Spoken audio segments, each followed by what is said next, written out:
Bien hallados, hermanos de armas, y bienvenidos a Estrategos. Hoy, en nuestra biografía y documental de Mao Zedong, exploramos la figura que fue a la vez un sol rojo para millones y una plaga mortal para decenas de millones. El poeta guerrero que forjó una nación sobre las cenizas de un imperio y la utopía de los campesinos. Si están listos para entender al hombre que cambió el destino de una cuarta parte de la humanidad, apoyen nuestra misión. Su like, su comentario, el que compartan el vídeo y su suscripción son el motor de este canal. Ahora, abran su mente, porque vamos a leer las páginas que la historia oficial a menudo prefiere arrancar. Parte 1. El nacimiento de un revolucionario. La historia no siempre es moldeada por reyes en tronos de oro o por filósofos en academias de mármol. A veces, la fuerza que derriba imperios y redibuja el mapa del mundo nace en el barro, en la furia silenciosa de un hijo contra su padre, en un rincón olvidado de una provincia terca y rebelde. En 1893, en el pequeño pueblo de Shaoshan, en la provincia de Hunan, una tierra conocida por su picante comida y el carácter indomable de su gente, nació un niño. Su nombre era Mao Zedong, y el mundo, aunque no lo sabía, nunca volvería a ser el mismo. No nació en la pobreza abyecta que la propaganda posterior se encargaría de romantizar. Su padre, Mao Yichang, no era un simple campesino, era un hombre astuto, trabajador y despiadado, que había pasado de ser un soldado sin futuro a un terrateniente relativamente próspero. Era un hombre obsesionado con la aritmética de la ganancia, con los sacos de arroz, los libros de contabilidad y la autoridad incuestionable del patriarca. Representaba la vieja China, una China de jerarquías rígidas y obediencia filial. Era un tirano doméstico, y su casa era el primer estado que el joven Mao aprendería a derrocar. En contraste, su madre, Wen Qimei, era una budista devota, una mujer analfabeta, pero de una profunda compasión y piedad.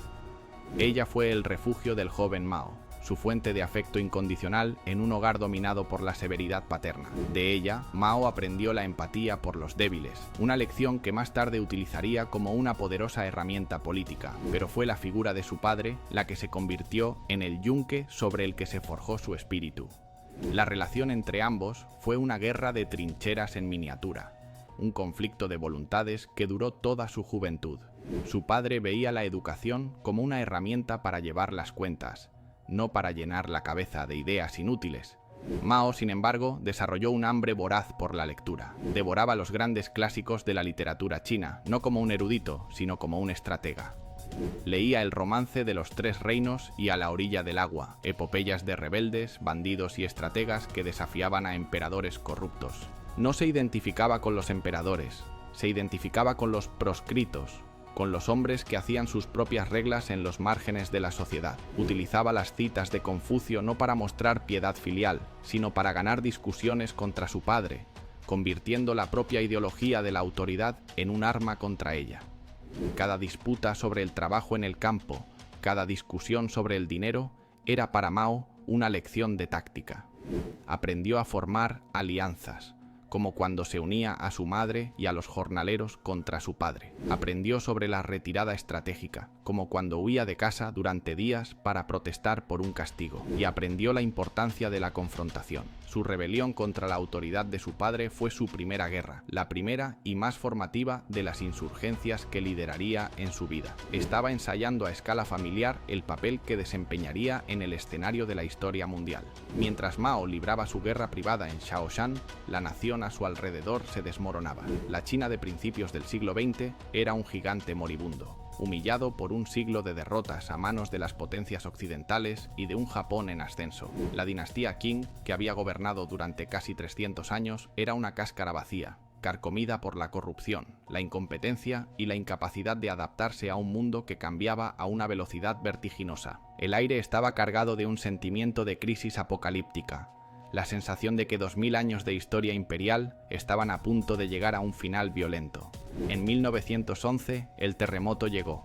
La revolución de Xinhai, una caótica serie de levantamientos y deserciones militares, derrocó al último emperador. Mao, entonces un joven de 18 años que había dejado su pueblo para estudiar en la capital provincial, Changsha, fue testigo directo de este momento cataclísmico. Se cortó la coleta, el símbolo de sumisión a los manchúes, y por un breve periodo se unió al ejército republicano. Pero su experiencia militar fue una decepción. Vio un ejército desorganizado, liderado por señores de la guerra oportunistas, que se preocupaban más por su poder personal que por el destino de China.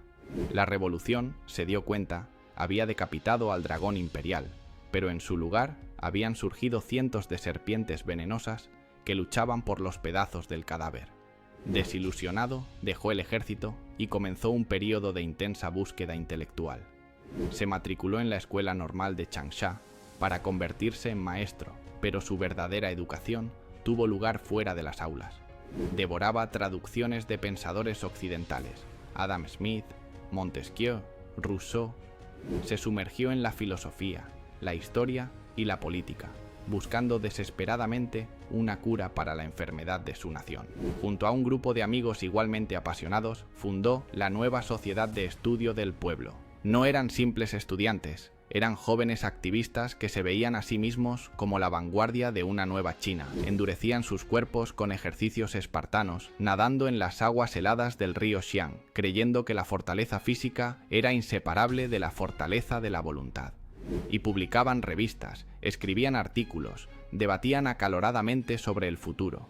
Mao estaba encontrando su voz, no como un seguidor, sino como un líder. El momento que cristalizó su furia y le dio una dirección clara llegó el 4 de mayo de 1919. La Primera Guerra Mundial había terminado. China, que había apoyado a los aliados, esperaba ser recompensada en la Conferencia de Paz de Versalles. Esperaba, sobre todo, recuperar los territorios chinos que habían estado bajo control alemán. En cambio, en un acto de cinismo imperialista, las potencias occidentales decidieron entregar esos territorios a Japón. La noticia golpeó a China como una bofetada en el rostro. Fue la humillación definitiva. Una ola de furia recorrió el país. Estudiantes, comerciantes e intelectuales salieron a las calles en una serie de protestas masivas que se conocerían como el movimiento del 4 de mayo. Era una explosión de nacionalismo, un grito de rabia contra la debilidad del gobierno chino y la arrogancia de las potencias extranjeras. Para Mao, que participó activamente en la organización de las protestas en Hunan, fue un momento de revelación. Se dio cuenta de que el liberalismo occidental y la democracia al estilo americano no eran la solución para China. Eran parte del problema. Las mismas naciones que predicaban la autodeterminación eran las que participaban en el desmembramiento de su país. Su incipiente nacionalismo se fusionó con un profundo y duradero sentimiento antiimperialista. China, concluyó, no podía confiar en nadie más que en sí misma, y para salvarse necesitaría una ideología mucho más radical. Una que no buscara reformar el viejo mundo, sino destruirlo y construir uno nuevo desde sus cenizas. En 1918, antes del movimiento del 4 de mayo, Mao había viajado por primera vez a Pekín. Consiguió un trabajo humilde, casi invisible, asistente en la biblioteca de la prestigiosa Universidad de Pekín. Su salario era bajo y los intelectuales y estudiantes de la élite lo trataban con la condescendencia reservada a un provinciano pobre. Esta experiencia avivó las llamas de su resentimiento de clase, pero ese humilde puesto lo colocó en el epicentro de la revolución intelectual de China. Su jefe era Li Dazhao, uno de los primeros y más influyentes intelectuales chinos en abrazar el marxismo. En la biblioteca, Mao conoció a figuras como Chen Duxiu y otros futuros fundadores del Partido Comunista de China. Era un forastero, un observador en los márgenes, pero estaba escuchando, leyendo, absorbiendo. Fue entonces cuando le llegó la noticia de un evento que había ocurrido a miles de kilómetros de distancia, un evento que prometía cambiar el curso de la historia humana. La Revolución Rusa de 1917. Para muchos intelectuales chinos desilusionados con Occidente, la revolución bolchevique fue un faro en la oscuridad. Ofrecía una ideología, el marxismo-leninismo, que parecía proporcionar todas las respuestas. Ofrecía una explicación científica para el sufrimiento de China. Era una víctima del imperialismo capitalista. Y lo que es más importante, ofrecía un modelo práctico, un plan de acción para la revolución, la creación de un partido de vanguardia, disciplinado y secreto, que tomaría el poder en nombre de las masas oprimidas. Para Mao fue una conversión. El marxismo le dio un marco intelectual para su ira, una estructura para su rebelión. Vio en Lenin a un estratega brillante y en los bolcheviques el tipo de organización despiadada que China necesitaba. Vio la historia no como una serie de eventos caóticos, sino como una lucha de clases predecible, y vio su propio papel en esa lucha. Ya no era solo un nacionalista enfurecido, era un soldado en una guerra global entre el proletariado y la burguesía. Con esta nueva convicción, ardiendo en su interior, regresó a Hunan y comenzó a organizar sindicatos y grupos de estudio marxistas. Ya no era un simple activista, era un organizador profesional, un revolucionario con una misión, y en julio de 1921 recibió una invitación. Un pequeño grupo de 12 delegados que representaban a los apenas 50 y tantos comunistas de toda China se reunirían en secreto en una casa en la concesión francesa de Shanghái. Su objetivo, fundar oficialmente el Partido Comunista de China. Mao Zedong, el hijo del terrateniente de Shaoshan, el rebelde que había desafiado a su padre, el estudiante que había protestado en las calles de Changsha, el bibliotecario que había escuchado en silencio en Pekín, viajó a Shanghái como uno de esos 12 delegados. En esa pequeña habitación, en medio del calor del verano, nació una de las fuerzas políticas más formidables del siglo XX. El joven Mao no era todavía el líder, era solo uno más entre un grupo de intelectuales y agitadores. Pero, a diferencia de muchos de ellos, él traía consigo la terquedad de Hunan, la astucia aprendida en sus batallas con su padre y una comprensión visceral del resentimiento que ardía en el vasto y olvidado campo chino. El rebelde había encontrado su causa. El revolucionario había encontrado su partido. El viaje que lo llevaría de esa habitación alquilada al poder absoluto sobre una cuarta parte de la humanidad acababa de comenzar. Parte 2. La larga marcha hacia el poder. El recién nacido Partido Comunista de China era una criatura frágil, un puñado de intelectuales en un país de campesinos, una idea importada en una civilización milenaria. Siguiendo las directrices de la Internacional Comunista en Moscú, el PCCH adoptó una estrategia que parecía lógica, pero que sería fatal. Una alianza con el Partido Nacionalista, el Kuomintang o KMT. El KMT, liderado tras la muerte de Sun Yat-sen por un joven y ambicioso general llamado Chiang Kai-shek, era la fuerza dominante. Juntos, comunistas y nacionalistas lanzaron la expedición al norte, una campaña militar para unificar China y aplastar a los señores de la guerra que la habían desmembrado. La alianza fue, desde el principio, un matrimonio de conveniencia plagado de desconfianza. Chiang Kai-shek, un conservador anticomunista, veía a los comunistas como una herramienta útil para organizar a los trabajadores y campesinos, pero también como una serpiente que anidaba en su seno. Los comunistas, por su parte, veían al KMT como un tigre al que cabalgaban temporalmente, con la esperanza de tomar el control de la revolución desde dentro. Y mientras la expedición al norte avanzaba victoriosamente, Mao Zedong no estaba en el frente de batalla principal. Estaba en el campo, haciendo lo que los líderes del partido en Shanghái consideraban un trabajo secundario: investigar e incitar al campesinado. Fue en su Hunan natal donde Mao presenció algo que cambiaría su visión de la revolución para siempre. Vio al campesinado, esa masa inmensa, pasiva y olvidada de la historia china, despertar. Vio cómo se organizaban en asociaciones, cómo desafiaban a los terratenientes y a los usureros. Vio en ellos no una fuerza auxiliar, sino una fuerza primordial, un huracán, como escribió en su famoso informe sobre el movimiento campesino de Hunan. Y aquí, en este punto, Mao comenzó a desviarse de la ortodoxia marxista-leninista. El marxismo clásico afirmaba que la revolución debía ser liderada por el proletariado urbano, los trabajadores de las fábricas. Pero en China, el proletariado era minúsculo, el campesinado era el océano. Mao comprendió que cualquier revolución que ignorara a ese océano estaba destinada a fracasar. Su visión, sin embargo, era una herejía para los líderes del partido, educados en Moscú. Pero la historia, con su brutal ironía, pronto le daría la razón. En abril de 1927, Chiang Kai-shek, sintiéndose lo suficientemente fuerte, decidió que ya no necesitaba a sus aliados comunistas. La serpiente había crecido demasiado. En Shanghái, la ciudad donde el PCTH había nacido, Chiang desató un reinado de terror. Las tríadas de la ciudad, aliadas con el ejército del KMT, se lanzaron a una cacería humana. Miles de comunistas, líderes sindicales y activistas de izquierda fueron arrestados, torturados y ejecutados en masa en las calles. La matanza de Shanghái fue un baño de sangre que casi aniquiló al joven partido. La alianza se rompió. La primera guerra civil china había comenzado. Los restos dispersos del Partido Comunista huyeron de las ciudades, donde eran presas fáciles, y buscaron refugio en las zonas rurales más remotas.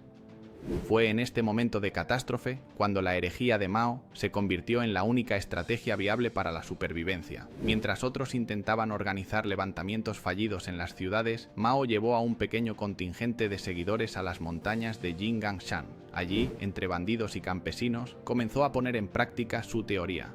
Forjó un nuevo tipo de ejército, el Ejército Rojo, compuesto por campesinos y desertores, y desarrolló una nueva forma de guerra, la guerra popular, o guerra de guerrillas.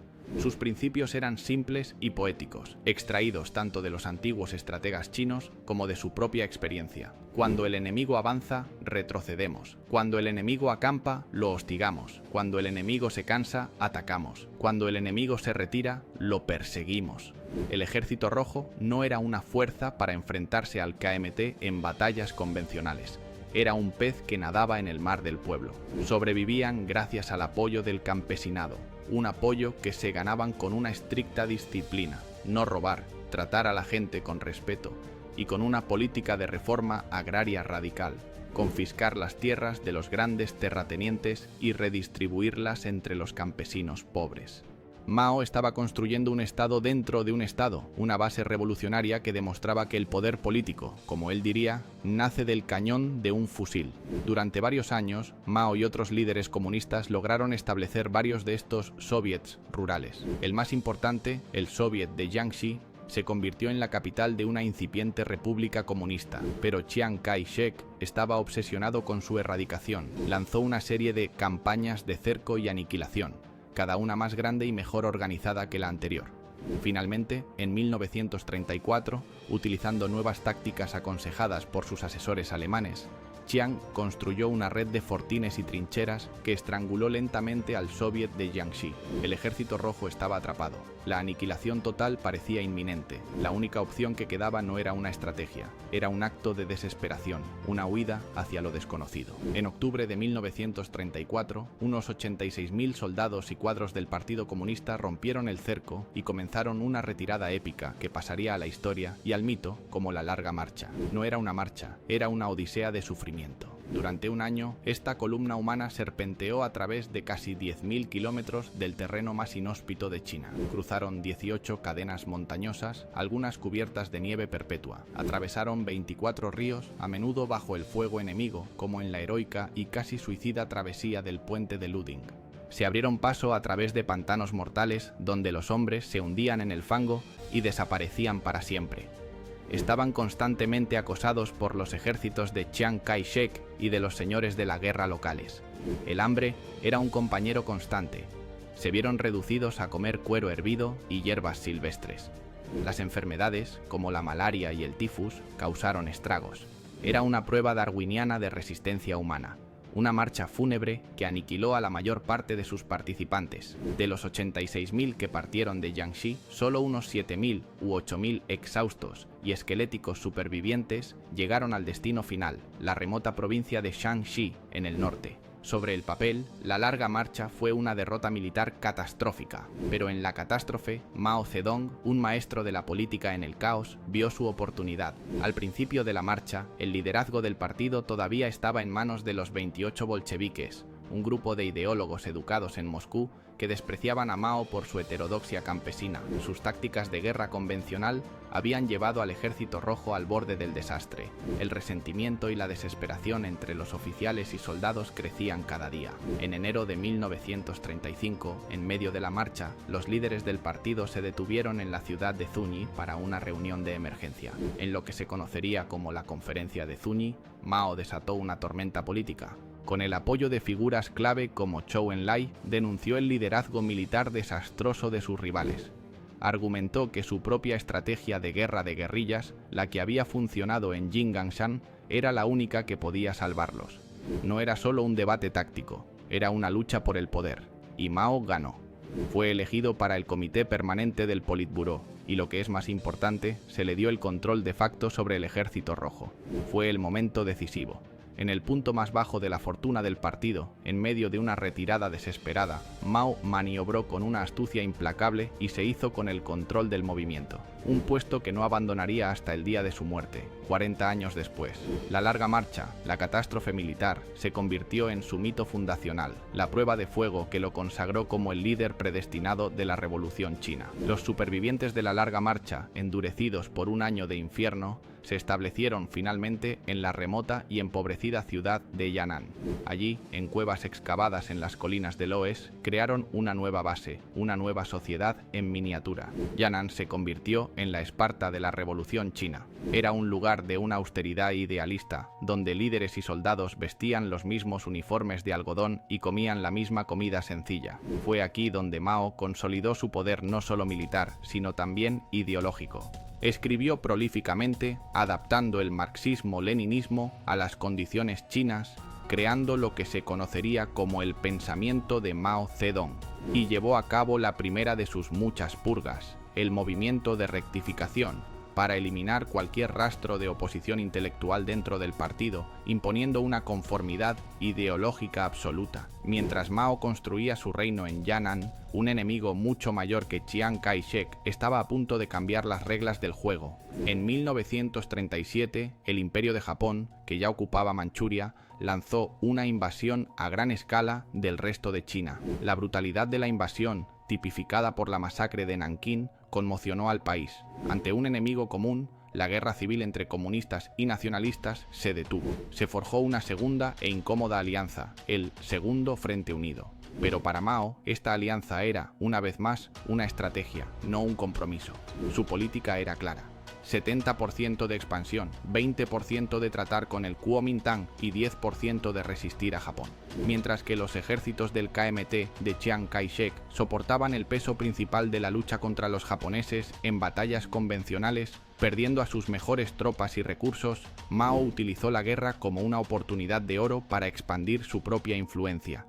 El Ejército Rojo evitó las grandes batallas y se centró en la guerra de guerrillas tras las líneas japonesas. Y lo más importante, los cuadros del partido se infiltraron en el campo, en las vastas zonas rurales que el gobierno del KMT había abandonado. Se presentaron ante el campesinado no como ideólogos comunistas, sino como los únicos verdaderos patriotas, los únicos que defendían al pueblo, tanto de los invasores japoneses como de los terratenientes corruptos.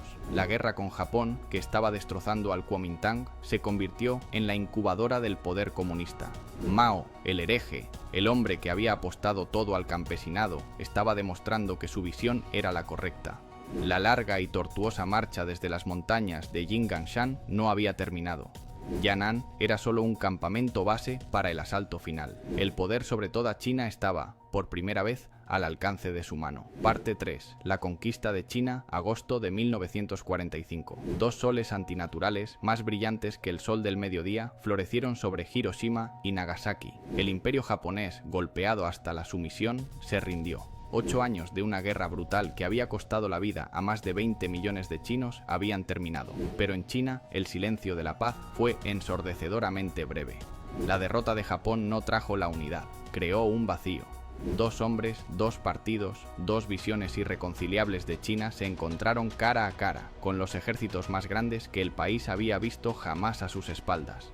De un lado, Chiang Kai-shek, líder del Kuomintang, el gobernante reconocido internacionalmente, respaldado por el dinero y el equipo militar de Estados Unidos.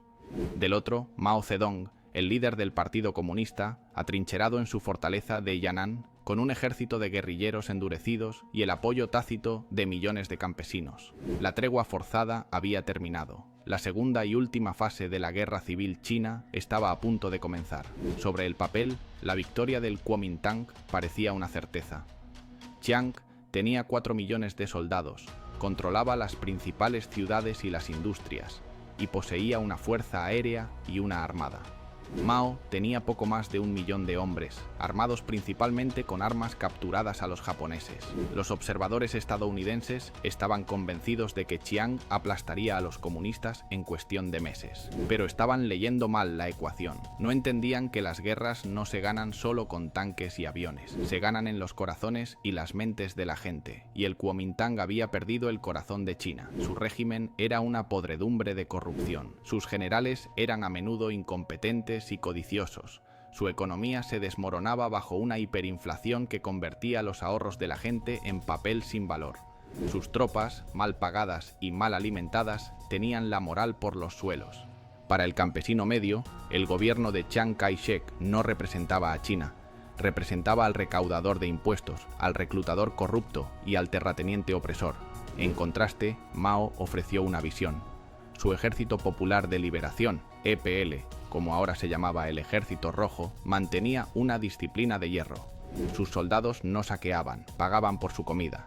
Sus cuadros políticos prometían el fin de la corrupción y, sobre todo, prometían la tierra. La estrategia de Mao, perfeccionada durante 2 décadas de lucha, era magistral. Evitó las batallas decisivas al principio, cediendo ciudades para ganar tiempo y espacio. Se centró en el campo, rodeando las ciudades desde el interior, cortando las líneas de suministro del KMT y ganándose el apoyo de la población rural. Mientras tanto, sus ejércitos, liderados por generales brillantes como Lin Biao en Manchuria, aniquilaban metódicamente a las mejores unidades de Chiang Kai-shek, que se encontraban aisladas y desmoralizadas. El colapso del Kuomintang, cuando llegó, fue repentino y total. Fue como un edificio carcomido por las termitas que se derrumba en un instante. En 1948 y 1949, el EPL barrió China en una serie de ofensivas relámpago. Ciudades enteras se rendían sin luchar. Regimientos enteros del KMT desertaban en masa. A finales de 1949, Chiang Kai-shek,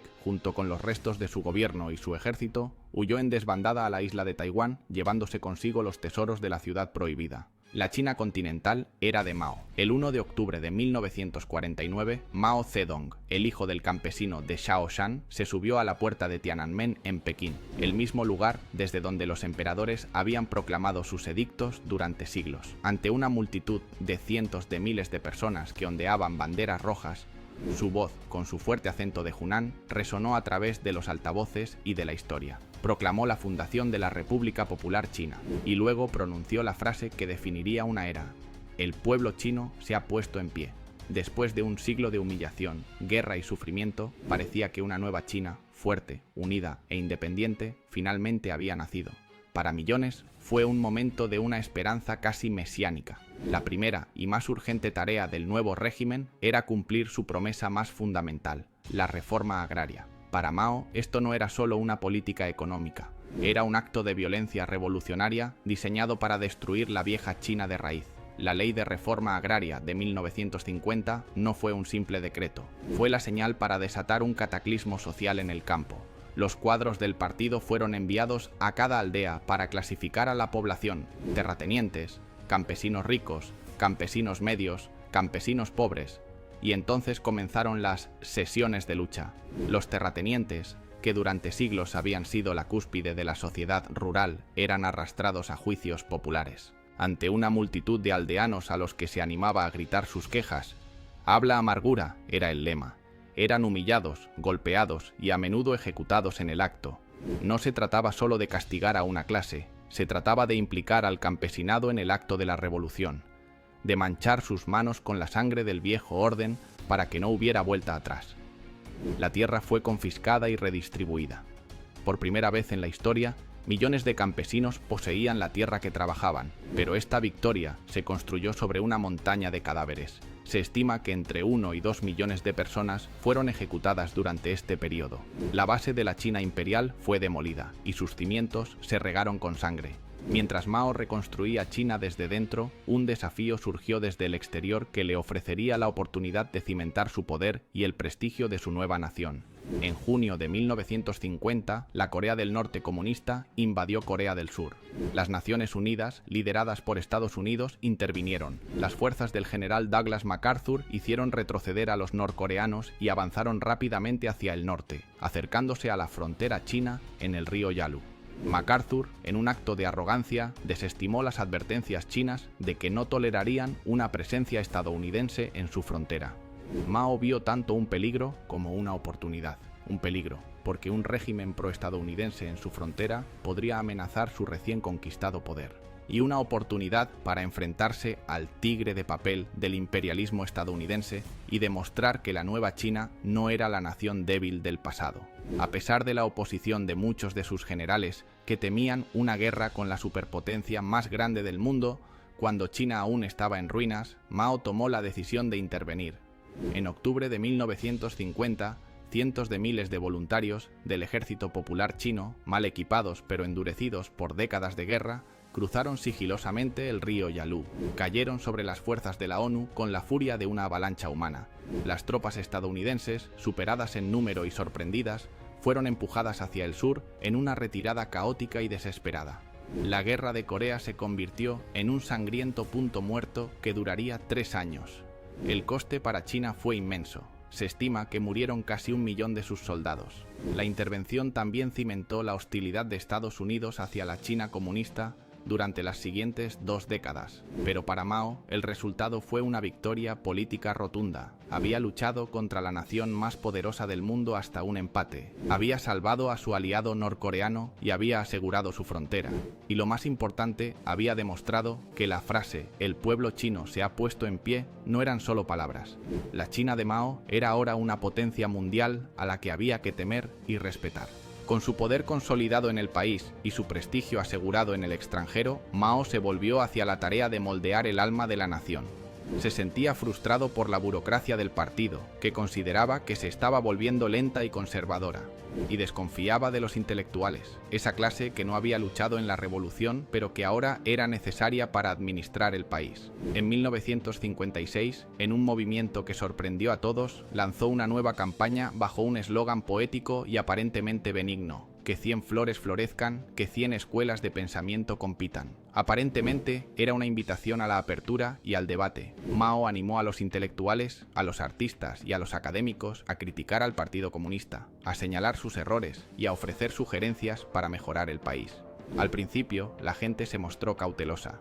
El miedo era un instinto profundamente arraigado. Pero poco a poco, a medida que el propio Mao insistía, las críticas comenzaron a surgir.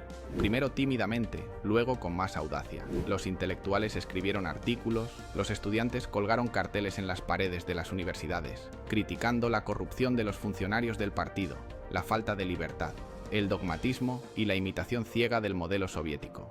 Por un breve y embriagador momento, pareció que una verdadera primavera china estaba floreciendo. Pero las flores que brotaron eran mucho más espinosas de lo que Mao había previsto.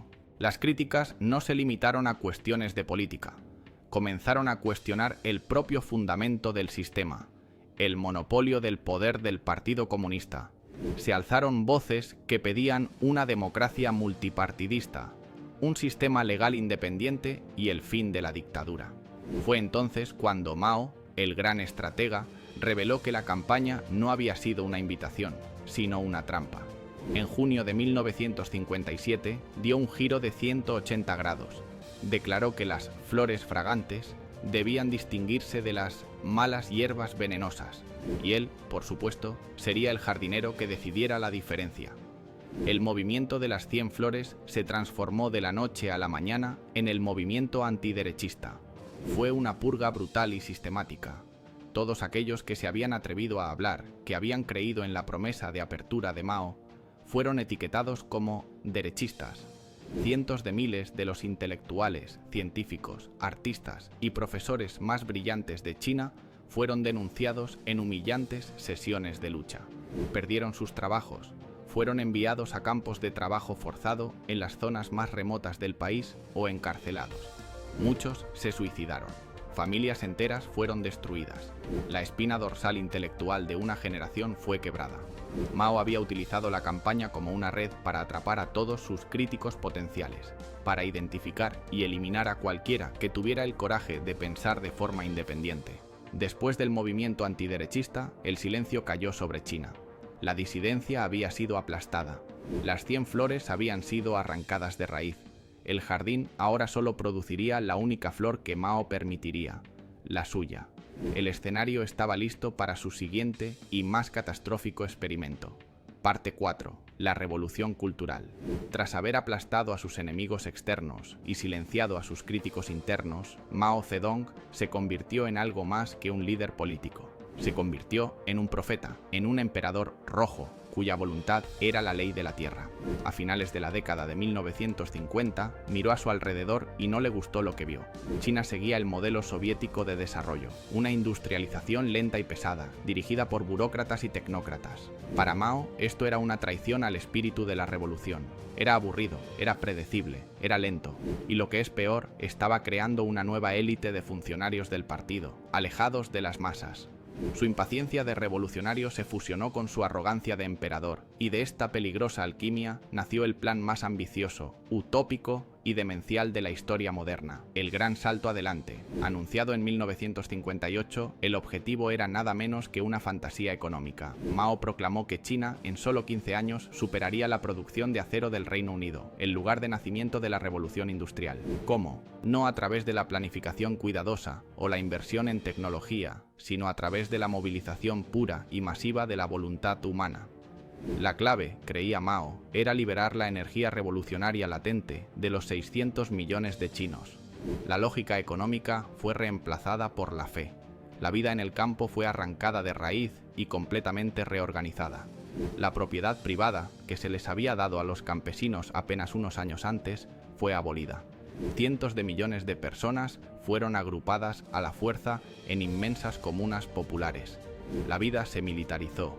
Los campesinos trabajaban en brigadas, marchaban a los campos al son de tambores y comían en comedores comunes.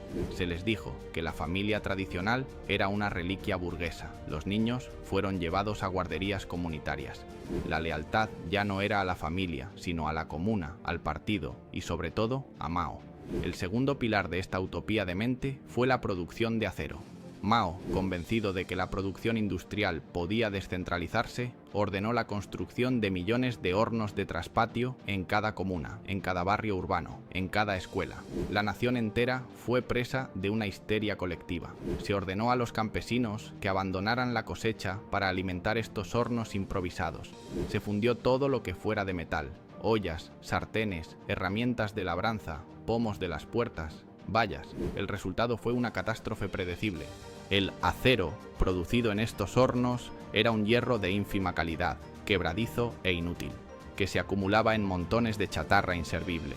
Mientras millones de personas jugaban a ser herreros, los campos quedaban abandonados. Las cosechas se pudrieron en las plantas por falta de gente para recogerlas, y lo que se recogía era a menudo confiscado por el Estado para alimentar a las ciudades y para exportarlo, porque los funcionarios del partido, aterrorizados de no cumplir las cuotas de producción irreales fijadas por Mao, informaban de cosechas récord que solo existían en el papel. Se creó una burbuja de mentiras, una fantasía estadística en la que China supuestamente estaba produciendo más grano que nunca. La realidad era el infierno. La desorganización total de la agricultura, combinada con algunos desastres naturales, provocó el colapso de la producción de alimentos. Y así comenzó la Gran Hambruna China. La hambruna más mortífera de la historia de la humanidad. Una catástrofe enteramente provocada por el hombre. El hambre se extendió por el campo chino como una plaga bíblica. La gente se vio reducida a comer cortezas de árbol, hojas e incluso tierra. Se registraron casos de canibalismo en todo el país. Los pueblos se convirtieron en cementerios silenciosos, y mientras millones morían de inanición, los graneros del Estado a menudo estaban llenos. Pero el grano no se distribuía, porque hacerlo habría sido admitir el fracaso del Gran Salto Adelante.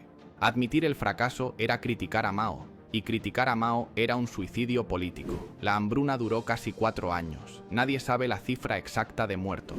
Las estimaciones de los historiadores oscilan entre 30 y 55 millones de personas. Fue un holocausto silencioso, ocultado al mundo y a la propia población urbana de China. El gran sueño utópico de Mao se había convertido en una pesadilla que superaba la imaginación.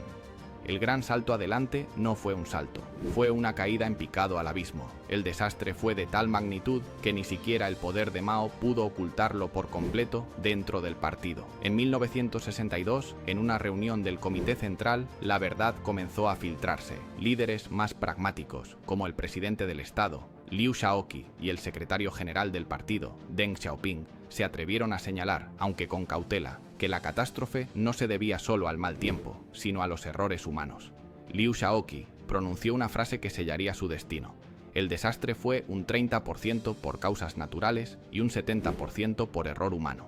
Era la crítica más directa que nadie se había atrevido a hacer a Mao. Por primera vez desde la larga marcha, la posición de Mao estaba debilitada. Fue marginado. Siguió siendo el presidente del partido, el icono de la revolución, pero fue apartado de la gestión diaria de la economía y del Estado. Liu Shaoqi y Deng Xiaoping tomaron las riendas. Con un pragmatismo silencioso, comenzaron a deshacer las políticas más demenciales del Gran Salto. Disolvieron las comunas, devolvieron pequeñas parcelas de tierra a los campesinos y reintrodujeron los incentivos de mercado. La economía china, lentamente, comenzó a recuperarse. Para Mao, esto fue una humillación insoportable. Se retiró a sus villas de lujo, nadando en su piscina privada, rodeado de una corte de aduladores y mujeres jóvenes. Pero no estaba inactivo, estaba rumiando su venganza. Veía cómo sus camaradas de la revolución se estaban convirtiendo, en su opinión, en seguidores del camino capitalista. Veía cómo la burocracia del partido, que él despreciaba, volvía a tomar el control. Temía que su revolución, su legado, estuviera siendo traicionado, aburguesado. Y temía, por encima de todo, que después de su muerte fuera a ser denunciado como Stalin lo había sido por Khrushchev en la Unión Soviética. Su narcisismo, su paranoia y su sed de poder absoluto se fusionaron en un plan para un último y cataclísmico acto de purificación revolucionaria. Si el partido ya no le servía, lo destruiría. Si la vieja guardia no le seguía, la aniquilaría. Y para ello desataría una fuerza que nadie podía controlar: la juventud. En 1966, Mao regresó al centro del escenario con un golpe de teatro magistral. A los 72 años realizó su famoso nado en el río Yangtze, una proeza física cuidadosamente orquestada para demostrar que todavía estaba lleno de vigor revolucionario. Y entonces lanzó su última y más terrible campaña: la gran revolución cultural proletaria. Su objetivo declarado era purgar a la sociedad china de los cuatro viejos: viejas costumbres, vieja cultura, viejos hábitos y viejas ideas. Su objetivo real era purgar a todos sus rivales políticos y reafirmar su poder absoluto y divino. Su arma elegida fue la juventud del país. Millones de estudiantes de secundaria y universitarios que habían sido adoctrinados desde la cuna en el culto a Mao fueron movilizados como sus guardias rojos. Mao los instó a bombardear los cuarteles generales, a rebelarse contra toda forma de autoridad, sus maestros, sus administradores escolares y, finalmente, los propios funcionarios del partido. Les dio un pequeño libro rojo, las citas del presidente Mao, que se convirtió en su Biblia, y les dio carta blanca para desatar el caos. China se sumergió en una década de locura fanática. Los guardias rojos, borrachos de un poder que nunca habían soñado tener, arrasaron el país. Humillaban públicamente a sus maestros, obligándolos a llevar gorros de burro y a confesar sus crímenes. Irrumpían en las casas de la gente, destruyendo cualquier cosa que consideraran burguesa: libros antiguos, instrumentos musicales, obras de arte. Templos milenarios fueron saqueados y quemados. El patrimonio cultural de una de las civilizaciones más antiguas del mundo fue reducido a cenizas en una orgía de vandalismo revolucionario. Pero la violencia pronto se dirigió hacia los objetivos reales de Mao. Liu Shaoqi, el hombre que se había atrevido a criticarlo, fue denunciado como el Khrushchev de China y el traidor número 1. Fue arrastrado, golpeado, humillado públicamente y murió miserablemente en prisión. Deng Xiaoping fue purgado y enviado a trabajar como obrero en una fábrica de tractores. Cientos de miles de funcionarios del partido, desde los más altos rangos hasta los más bajos, fueron sometidos a sesiones de lucha brutales, torturados y enviados a campos de trabajo. El culto a la personalidad de Mao alcanzó niveles de histeria religiosa. Su retrato estaba en todas partes. El pequeño libro rojo era agitado en el aire por millones de personas en concentraciones masivas en la plaza de Tiananmen, donde el gran timonel los saludaba como un dios. La sociedad se desintegró. Las facciones rivales de guardias rojos se combatían entre sí en batallas campales en las calles de las ciudades, utilizando armas que robaban de los arsenales del ejército. Las universidades cerraron, la economía se paralizó. China se sumió en una guerra civil de baja intensidad contra sí misma. La revolución cultural fue la venganza personal de un hombre llevada a la escala de una nación. Fue la destrucción de una generación, la aniquilación de la cultura y la apoteosis de un tirano. Cuando el caos amenazó con destruir incluso al ejército, el último pilar del orden, el propio Mao tuvo que intervenir para frenar a los guardias rojos que él mismo había desatado. Pero el veneno ya había sido inyectado en el torrente sanguíneo de la nación. La década de 1966 a 1976 sería una década perdida, una herida autoinfligida de la que China tardaría generaciones en recuperarse. Mao había reconquistado el poder absoluto, pero para hacerlo había destrozado su propio país. Parte 5. El ocaso del Gran Timonel. La tormenta de la revolución cultural, una vez desatada, fue imposible de contener por completo. Aunque la fase más violenta amainó a finales de la década de 1960, sus réplicas continuaron sacudiendo a China durante una década. Mao Zedong había logrado su objetivo, había purgado a sus rivales, reafirmado su autoridad divina y se había convertido en el indiscutible sol rojo en el firmamento chino. Pero era el sol de un mundo roto, presidía sobre una nación traumatizada, una economía paralizada y una generación cuya educación había sido reemplazada por la histeria de agitar un libro rojo. Era el emperador rojo, pero su corte era un nido de víboras y su cuerpo, el vehículo de su voluntad de hierro, comenzaba a traicionarlo. En sus últimos años, Mao se convirtió en una figura fantasmal, una reclusión al estilo de los antiguos emperadores. Su salud se deterioraba visiblemente. Sufría de problemas cardíacos y pulmonares, probablemente exacerbados por toda una vida de fumar compulsivamente.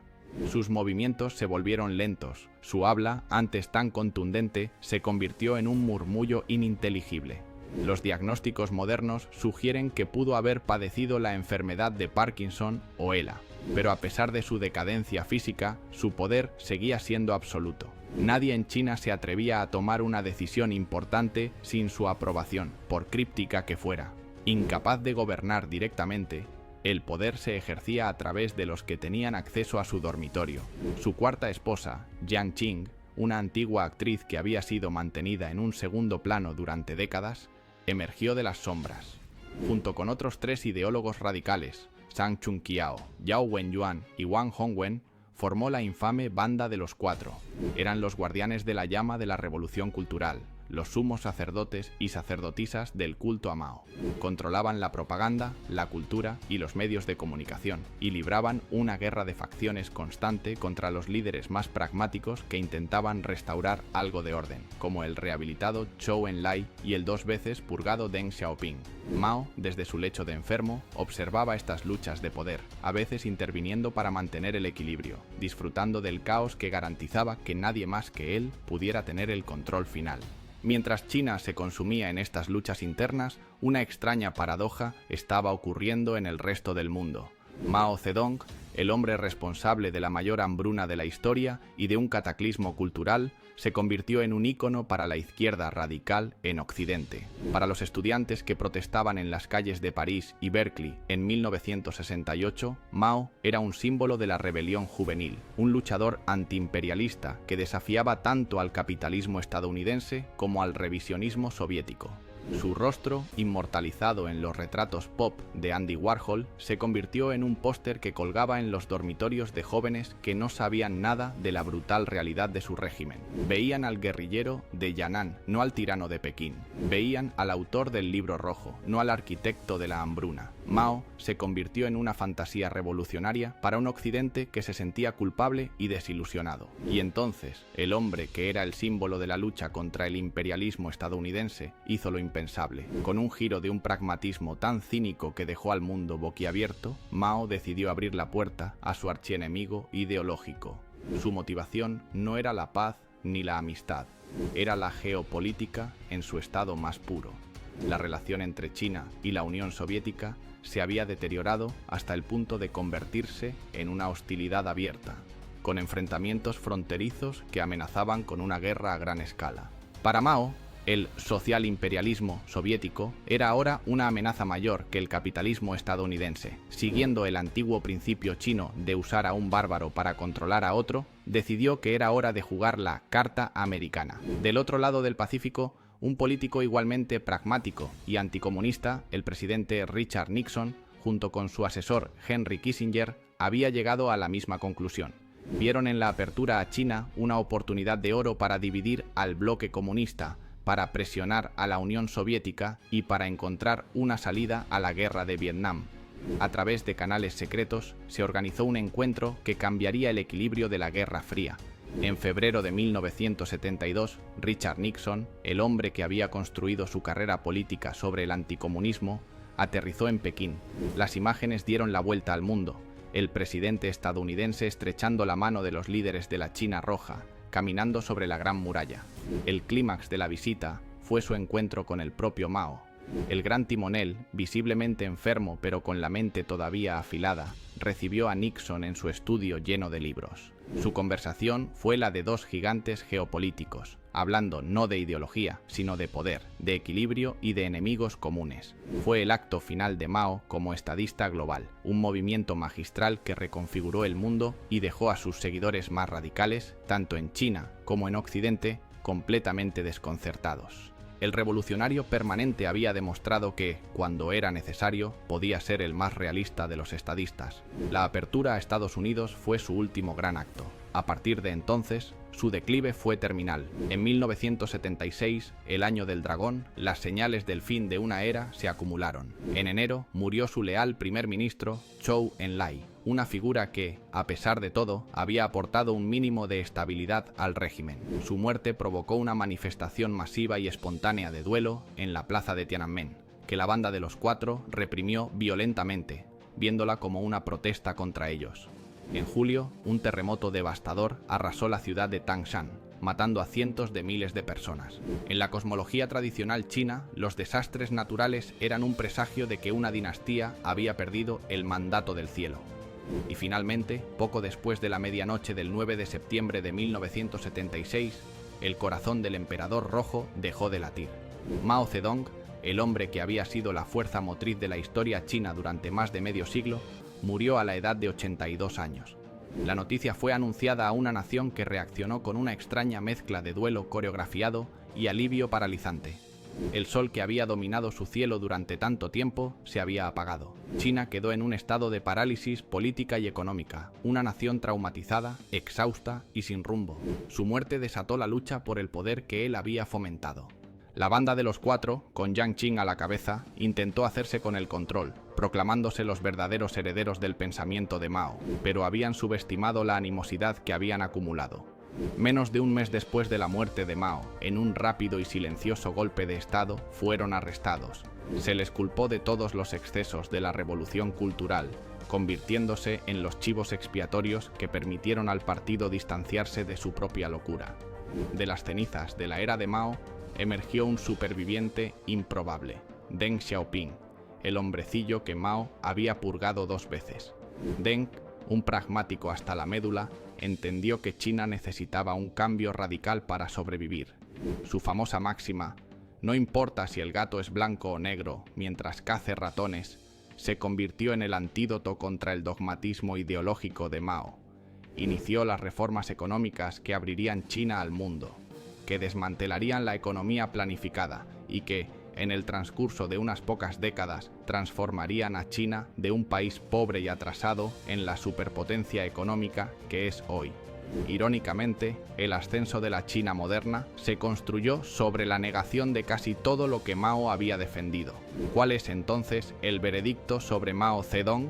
El propio Partido Comunista Chino, en un intento de equilibrar el mito fundacional con la catastrófica realidad, llegó a una conclusión oficial y deliberadamente ambigua. Mao tuvo un 70% de aciertos y un 30% de errores. Fue el gran revolucionario que unificó a la nación, que la liberó de la humillación extranjera y que sentó las bases de la China moderna. Sus errores, como el gran salto adelante y la revolución cultural, fueron relegados a una nota a pie de página en la narrativa oficial. Para el resto del mundo, el veredicto es mucho más oscuro, con una cifra de muertos atribuible a sus políticas, que podría llegar a los 70 millones de personas. Muchos historiadores lo sitúan en el mismo panteón de tiranos del siglo XX que Hitler y Stalin. Fue el arquitecto de la hambruna más grande de la historia y el instigador de una década de canibalismo cultural. Fue un maestro de la manipulación, un narcisista patológico y un hombre cuya sed de poder absoluto no conoció límites, y sin embargo, su figura se resiste a una simplificación fácil. No se puede negar que unificó a una nación fragmentada y la convirtió en una potencia independiente y temida. Su legado es una paradoja viviente. La China de hoy, con sus rascacielos capitalistas y su control político autoritario, es un monumento a esa contradicción. Es un país construido por las reformas de Deng sobre los cimientos, la unidad nacional y un partido leninista todopoderoso que Mao forjó. Su retrato todavía cuelga sobre la puerta de Tiananmen, vigilando una plaza donde los tanques aplastaron a los estudiantes que pedían la democracia que él nunca habría permitido. Sigue siendo el gran timonel en los libros de texto, mientras que los detalles de sus mayores crímenes son borrados de la memoria colectiva. Mao Zedong no fue solo un hombre, fue una fuerza de la naturaleza histórica, un emperador revolucionario cuyo legado de creación y destrucción sigue moldeando nuestro mundo de una manera que todavía estamos tratando de comprender. Muchas gracias por llegar hasta aquí. No te vayas sin dejar un buen like, suscribirte si no lo has hecho y compartir el vídeo para llegar a más gente y que este proyecto pueda seguir creciendo. Nos vemos en el siguiente, hermanos de armas.